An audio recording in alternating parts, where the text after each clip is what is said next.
They buried me in lies while I was still breathing. My own son told the world I was gone, just so he could build a life without me in it. And sitting there, hearing my death spoken aloud, was worse than any grave. My name is Eleanor Winslow, and this is my story. Before I begin, tell me, where are you watching from tonight? I'd love to know who's here, listening. I still remember the weight of the casserole dish in my hands that evening. It was the same one I'd baked in for decades, thick, chipped around the edges, the glaze worn dull from years of scrubbing. My late husband used to joke that if an earthquake ever came, that dish would survive when the rest of the house didn't. I suppose that's why I chose it. It wasn't just food, it was history. Our history. I had spent the afternoon stirring, seasoning, layering noodles with sauce the way my son loved as a boy. He used to wait by the oven, tugging at my apron, asking if it was ready. Just one. More minute, I'd say, even though we both knew it was longer. That memory had carried me through the quiet hours of cooking, through the silence of my house. And so, on impulse, I decided I would surprise him. No phone call, no text, just me, his mother, standing on his doorstep with a dish hot from the oven. After all, isn't that what family is? You don't need an invitation. You show up because love is reason enough. The walk up his front path felt longer than it was. He lived only 20 minutes away, but standing there, staring at the lights. Glowing behind the curtains, I suddenly felt like a stranger about to intrude. My hands trembled slightly as I shifted the casserole to one arm and raised my other to knock. 3 slow knocks, hollow, wooden, echoing. I heard movement inside, voices, laughter, the clink of glasses. For a moment, my heart lifted. He was entertaining. Maybe I'd walk into a gathering and he'd beam proudly. This is my mother. She made this for us. I imagined the warmth of introductions, maybe even the grandchildren rushing to hug me, but then the voices hushed. Footsteps approached the door, slower than I expected, hesitant. The porch light flicked on, spilling harsh brightness over me. I adjusted my scarf, smoothed the front of my sweater. The door creaked open just a few inches, enough for one wary eye to peek out. My son's eye. Mom? His voice wasn't joy, not even surprise. It was tension, like a man caught in a place he shouldn't be. Yes, I said softly, lifting the dish slightly. I thought I'd stop by. I made too much for just me. He didn't open the door wider. Instead, he stepped outside, pulling it close behind him so only a sliver of light leaked through. I caught the scent of roasted meat, perfume, something expensive I didn't recognize. "What are you doing here?" he asked, his words clipped, low. I blinked. "I just wanted to see you, to say hello." I forced a smile. "I thought maybe we could share dinner." His eyes darted over his shoulder, then back at me. "You should have called." I felt the casserole grow heavier. I didn't think I needed an appointment to see my own son. My voice cracked, though I tried to hide it. He sighed, rubbing his temple. "It's just not a good time." Through the narrow crack in the door, I glimpsed movement, figures passing, a woman's laugh, the shimmer of a wine glass raised. My son noticed my glance and shifted his body, blocking my view. "Please," I whispered. "Just a few minutes. I brought your favorite." He hesitated, his jaw tightening. Finally, with visible reluctance, he opened the door wider. Just enough for me to step inside. The room fell silent. I stood in the entryway, clutching the dish, eyes adjusting to the warm glow of chandeliers and candles. A long dining table stretched across the room, polished and gleaming, crowded with people dressed in suits and elegant dresses. His wife was there at the far end, smiling stiffly, her hand frozen around a wine glass. Every eye turned toward me. And in that instant, I understood I wasn't meant to be there. I swallowed hard, forcing my smile to stay, though my cheeks ached with the effort. "Hello," I said to no one in particular, lifting the casserole slightly as if it explained everything. A few murmured greetings floated back, polite but strained, like the sound of strangers in a waiting room. My son closed the door behind me with a soft but decisive click, then placed a hand lightly on my back, guiding me not to the head of the table, not even beside him, but toward a chair in the corner, away from the light, away from the conversation. Lowered myself into the seat, the dish still in my lap, its heat seeping into my legs. The laughter resumed, but quieter now, with glances thrown my way between sentences. I sat still, back straight, hands folded around the casserole. That's when I heard it. A woman leaned toward my son, her voice carrying just enough for me to catch. "So, what did you tell everyone happened to your real mom?" My breath caught in my throat. I froze when I heard those words, "your real mom." The casserole shifted slightly in my lap, the heat biting into my thighs, but I couldn't move. I couldn't breathe. My son chuckled softly at the question, though it wasn't a laugh of joy. It was a performance, the kind of sound someone makes to smooth over tension. He leaned back in his chair, waved his hand as if brushing away a bit of dust. "Oh, she passed when I was a kid," he said. "Cancer. Rough time, but we managed." The room collectively exhaled, as though his answer had completed some tidy narrative. A woman across the table even lifted her glass, murmuring, "To resilience." Others nodded in sympathy, their faces painted with that strange mixture of pity and admiration. And I sat there, alive, breathing, my heart pounding in my chest, listening to my own death spoken as casual fact. The blood rushed in my ears, so loud I barely heard the scrape of a chair as his wife stood and walked briskly to me. Her heels clicked like metronomes against the hardwood. She stopped just short of my chair, bent down, and whispered through a smile stretched too wide. "Please don't make a scene. Just sit quietly, all right?" Her hand grazed the casserole dish as though she might take it, but I tightened my grip until my knuckles whitened. I wanted to speak, to stand, to shout, "I am here, I am his mother." But the words stuck in my throat like dry bread. I could only watch as she turned, glided back to her seat, and seamlessly rejoined the table conversation as though nothing had happened. The meal resumed. Forks clinked against china, wine was poured, jokes were exchanged. And me? I was invisible. From my corner, I studied the room. The walls were decorated with framed photographs, snapshots of vacations, graduations, birthdays, my son, his wife, their children, her parents, everyone beaming in coordinated outfits. I leaned forward slightly, squinting at one photo in particular.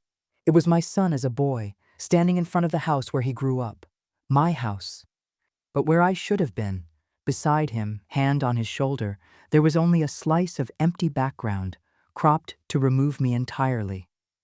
My stomach twisted. I looked to the next frame, a wedding photo. Him at the altar, his bride radiant. I had been there, tucked in the second row, tears sliding down my cheeks. But here, on this wall, the image ended neatly before my seat began. Each photo told the same story. He had rewritten his life without me. My hand trembled as I reached into my bag for a napkin, pretending to dab my mouth though I hadn't touched food. Inside, my fingers brushed against the folded scarf I'd carried along, blue and frayed, knitted by my hands one winter when he was 12.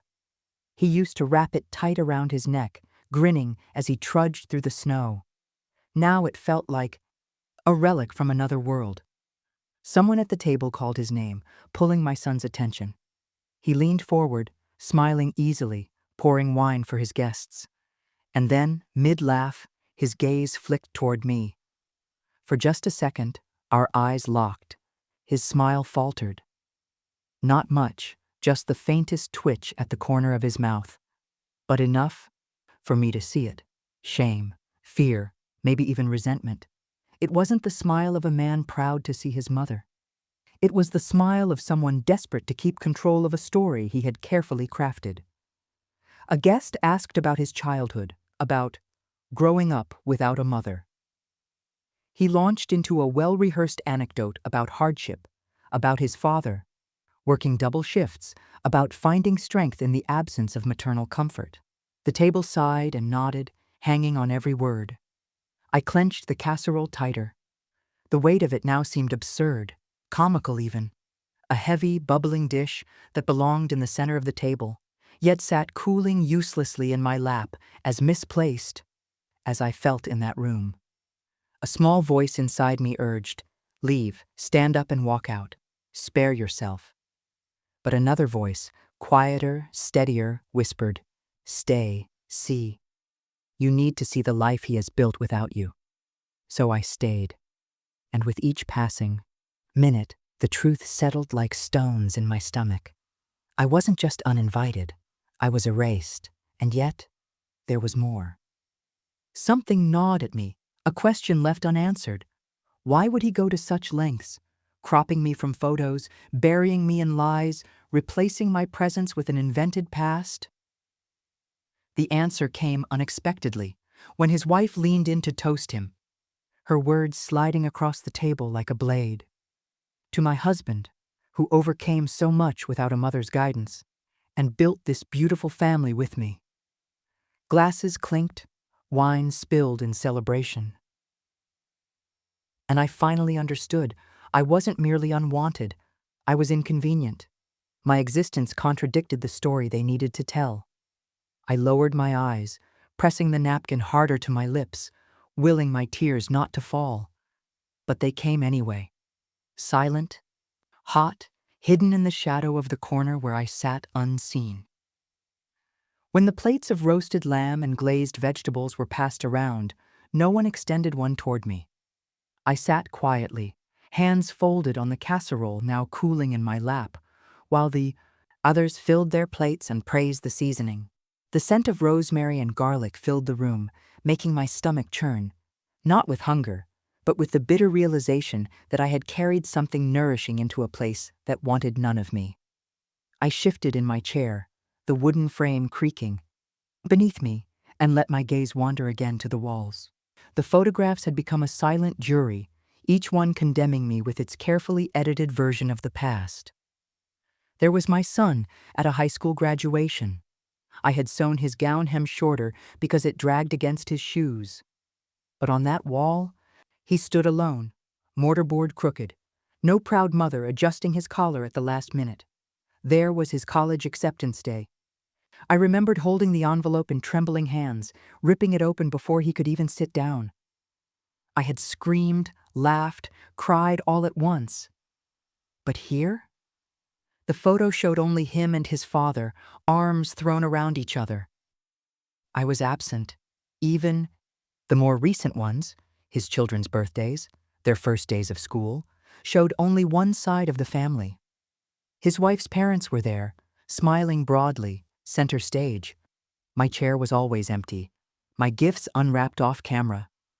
My face, erased. It wasn't just omission, it was surgery, a deliberate carving away of every trace of me. My chest tightened as I remembered the old shoebox of photos in my closet at home.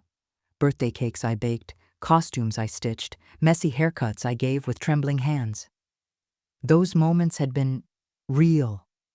I had proof. But here, in this house, reality had been rewritten into a story where I was a ghost. The conversation around the table blurred into a dull hum, like the buzz of a television in another room. I only half heard words like deal closed, investors, foundation gala. Each sentence felt like it belonged to some polished world I had no entry to, a world where my son was admired, respected, untethered from the messy truth of his beginnings. Pressed my lips together, swallowing the urge to speak, to ask, why? Why am I not enough? Why must I be hidden like some shameful secret? But the lump in my throat grew too large, choking back every word. When I finally rose from my chair, no one seemed to notice. I clutched the casserole close to my chest, pretending I was only stretching my legs. The dining room faded behind me, As I stepped into the hallway, its silence wrapping around me like a heavy cloak, the hall was lined with more frames, smaller ones, a mosaic of moments. I traced my fingers lightly over the glass of one picture, feeling the cold smoothness where my image should have been. I turned a corner and found myself before a closed door. Muffled laughter seeped from the dining room behind me, but this space was quiet, still. Slowly, almost against my better judgment, I turned the knob and slipped inside. It was his office. Bookshelves lined the walls, filled with binders, awards, and photographs of professional triumphs. A sleek desk sat by the window, papers neatly stacked, a glowing laptop half closed. And there, on the credenza, was the largest framed picture yet. My son, his wife, their children. A family portrait worthy of a magazine spread. They were dressed in coordinated whites and blues, standing in a field of tall grass, golden sunlight behind them. Every detail was perfect, except one. Beneath the photo, engraved in polished brass, was a caption, "The Johnson family, 3 generations strong." But there were only 2 generations in that frame. My son, his wife, their children, her parents. 3 generations, but not mine. I reached out and touched the frame, my fingertip leaving a faint smear on the glass. I whispered into the empty room, "Where am I?" The answer was silence. My eyes drifted to a stack of brochures on the desk. A charity gala flyer, glossy and embossed with gold lettering. There, in bold print, was my son's name, listed as keynote speaker. The blurb beneath praised his resilience, his story of growing up motherless, raised by a hardworking single father. My stomach lurched. The lie wasn't confined to this house. It was public, broadcast, celebrated. I pressed the scarf in my bag to my lips, breathing in the faint scent of wool and thyme, as though it could ground me. My knees trembled. My son hadn't just erased me from his personal life. He had built a career, a reputation on the false foundation of my absence. And the worst part? Everyone believed it. Behind me, the door creaked. I turned, startled, to see his wife standing in the doorway. Her smile was thin, brittle, stretched too tight. "You shouldn't be in here," she said, her tone soft but carrying a warning beneath it. "I was just—" My voice cracked. I cleared my throat. Looking at the pictures. Her eyes flicked to the frame I had touched, then back to me. She stepped inside, closing the door with a deliberate click. "They're beautiful, aren't they?" she said, brushing an imaginary speck of dust from the portrait. "The way family should look." Her words sliced through me, each syllable sharper than glass. I nodded faintly, unable to trust my voice. She lingered a moment, her gaze heavy on me, before turning to leave. At the doorway, she paused, glancing over her shoulder. "Please," she added, "don't ruin this for him." The latch clicked as the door closed behind her, leaving me in a room filled with proof of my erasure. And for the first time that evening, I realized something chilling. This wasn't neglect. This was deliberate. I stood in that office long after his wife closed the door, staring at the portrait with its polished brass plaque. My reflection stared back from the glass, an old woman in a worn cardigan, hair tucked into a faded scarf, holding a casserole dish that had cooled beyond serving. I didn't belong in that room, but then again, hadn't I been told that in 100 small ways already tonight? My eyes drifted to the desk. A folder lay half open, papers spilling slightly from its edges. I shouldn't have touched it. Every instinct told me to leave, to respect boundaries. But boundaries had already been crossed. My entire existence had been redrawn, erased. Didn't I deserve to know how far the lie reached? I set the casserole gently on the corner of the desk and slid the folder closer. Inside were printouts, speeches, talking points, letters of introduction. My son's words, crafted for audiences I would never meet. My hands trembled as I scanned the lines. After losing my mother at the age of 6, I found myself learning strength from absence rather than presence. My father worked double shifts to make up for what we lost. I learned hard work by watching him sacrifice everything for me. When I speak to young people, I tell them that resilience is not inherited. It is forged in the fire of loss. Each sentence was a dagger. Loss? I had been alive. I had sat in the bleachers of his games, clapping until my hands stung. I had stayed up late sewing his school costumes. I had worked overtime shifts at the diner to afford his textbooks. He hadn't lost me. He had abandoned me. My breath came shallow, uneven. I turned the page. This one was an email, printed out. The subject line read, "Background check, family story." The text was simple, clinical. Narrative confirmed. Mother. Deceased in early childhood, consistent with foundation branding. No discrepancies. No discrepancies. It was as though my life had been filed away, stamped, and approved as a non-existence. I pressed a hand to my chest, feeling my heart pound wildly. My knees threatened to give out, so I sank into the leather chair behind the desk. It smelled of polish and power, so unlike the wooden kitchen chair I still sat in every morning at home. I closed my eyes, and in the darkness I saw flashes. Me holding him as a newborn, his first scraped knee, the birthday cake with 9 crooked candles, the smell of his hair after a summer storm. Memories vivid as fire, yet here, on paper, reduced to nothing. A sound startled me. The laptop screen flickered awake with a soft glow. I hadn't touched it, but perhaps the movement near the desk had triggered it. Against my better judgment, I leaned closer. The desktop was tidy, but one email notification sat open. My son's name in the sender line, the subject, bold. Final draft of keynote. The first line cut me to the bone. Without a mother to guide me, I had to learn how to navigate the world alone. My throat tightened. I clicked the arrow key, and the speech scrolled further. Paragraph after paragraph painted a picture of triumph over tragedy, a man raised in hardship but fueled by grit. It was beautiful, eloquent, moving. And it was all a lie. I reached for the mouse, intending to close the screen, when my eye caught something else. A folder on the desktop labeled simply, "Press Kit." My hand hovered, then clicked.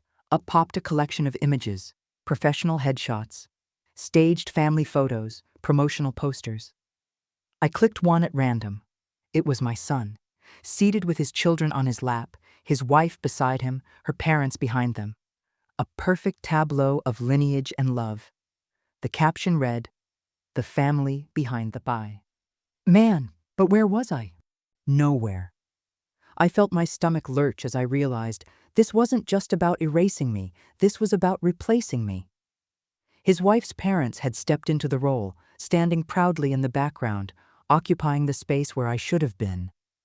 They weren't just in-laws, they were his public family. The laptop chimed softly, an incoming email. I flinched, instinctively minimizing the folder. The subject line glowed. Looking forward to hearing your story of resilience tomorrow night. Tomorrow night, a keynote, an audience. A new room full of people who would hear my son's fiction and take it as truth. I sat back, breath shallow, heart aching with a mixture of rage and grief.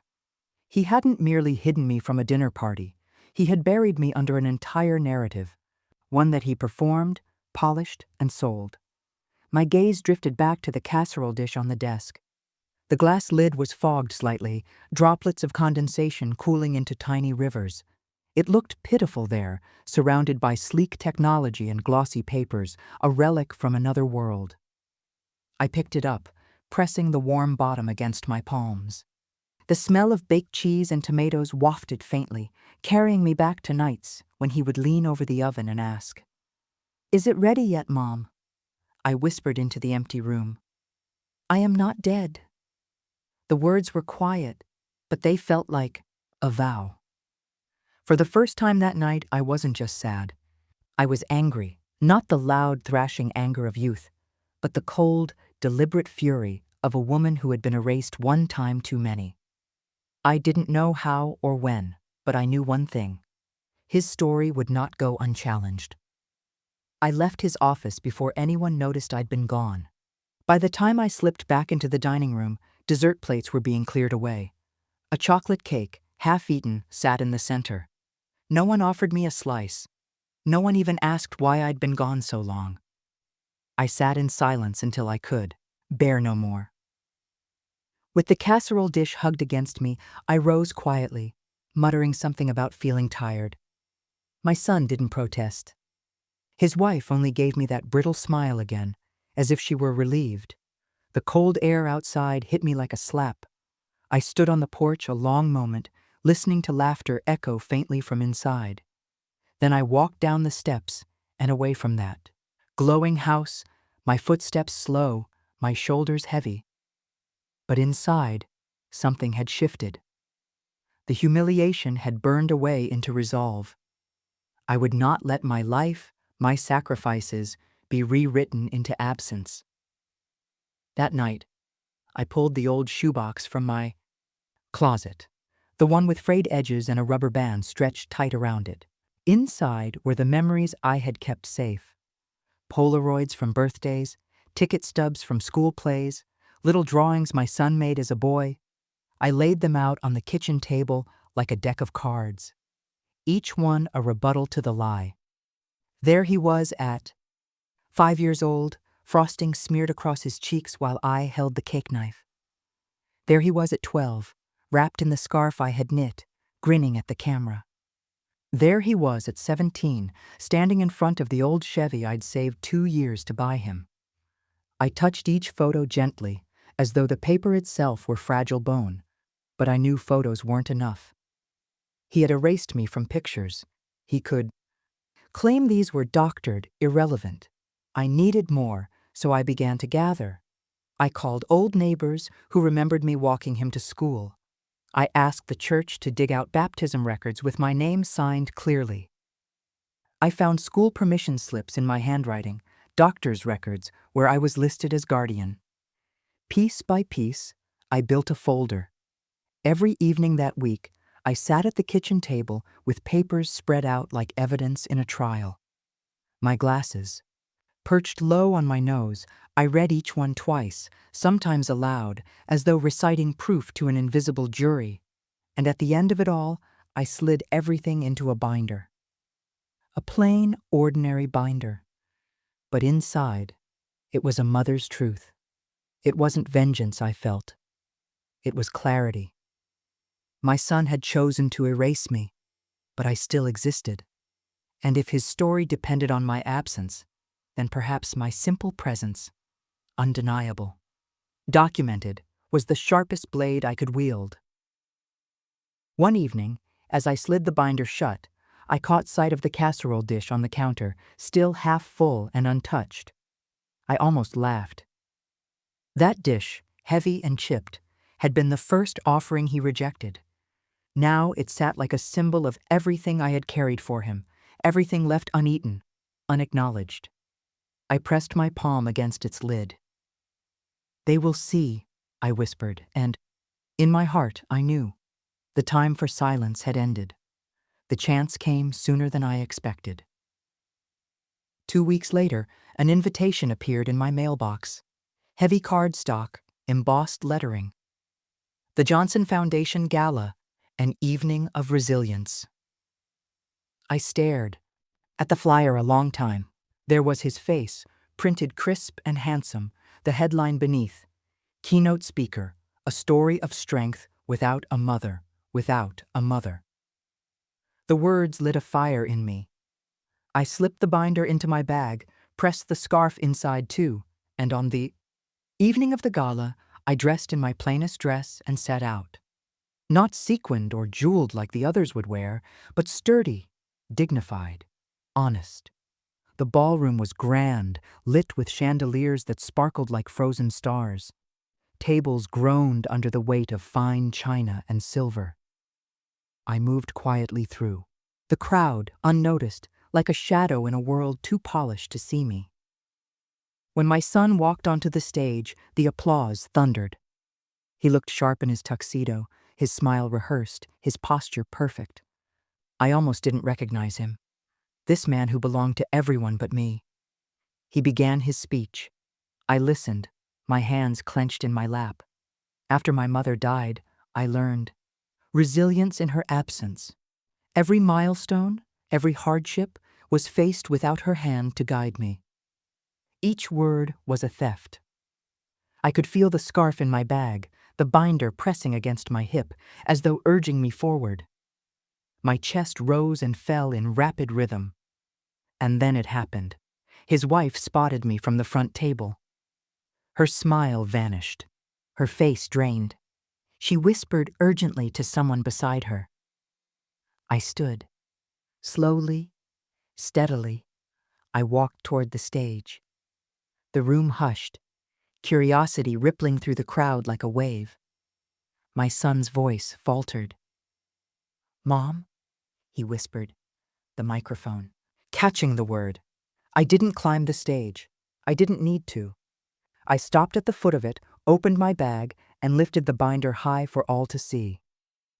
"This," I said, my voice steady, "is the story you forgot to tell."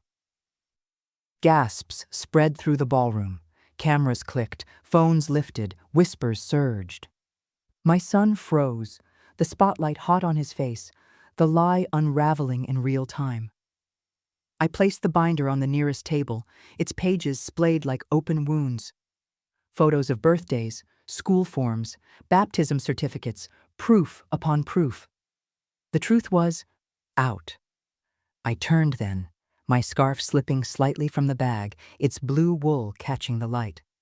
My son stared at it as though it were a ghost come to life. For the first time in years, the silence belonged to me. I didn't stay for the rest of the gala. I didn't need to. By the time I stepped out into the cold night air, I could already hear the murmurs building behind me, the kind of whispers that spread faster than applause. The binder lay open on a table under chandeliers. My son's carefully polished narrative lay cracked, bleeding under the light of proof. I walked to the bus stop with the casserole dish tucked under my arm again, empty this time, like a companion too faithful to leave behind. The street lamps hummed softly. For the first time in years, I didn't feel small. I felt solid, present. At home, I placed the dish back in its cupboard and hung my scarf on the chair where I always sat. I brewed myself a cup of tea and sipped, slowly, staring at the quiet walls around me. No applause here, no cameras, just peace. It was nearly 3 a.m. when the phone rang. The sound jolted me upright, the shrill cry slicing through the silence. I shuffled to the receiver, dread curling in my chest. Few good things come at that hour. "Hello?" My voice was rough with sleep. "Mom." The word cracked through the line like lightning splitting a tree. For years I had been mother, sometimes ma'am, often nothing at all. But in that raw, broken tone, he called me Mom. I held my breath. "Please," he said, voice trembling. "They're pulling out. Sponsors, investors. People are saying I lied. The board wants answers. My wife, she—" His voice cracked, muffled sobs breaking the edges of his words. "You have to help me. Say you were never there. Say you died. If you love me, please." I closed my eyes, pressing the receiver hard to my ear, as though it might steady me. His voice carried me back through years, birthday candles, scraped knees, whispered prayers. And now, here he was, begging not for my presence, but for my absence. Again. I swallowed hard. "You stood in front of a room full of people and told them I was gone." "I had to," he whispered.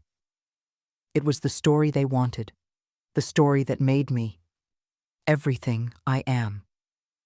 "Everything you are?" My voice trembled but steadied as I spoke. Without me? Silence on the other end.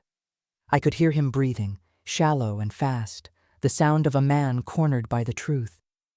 My heart ached, but beneath the ache was something else, clarity.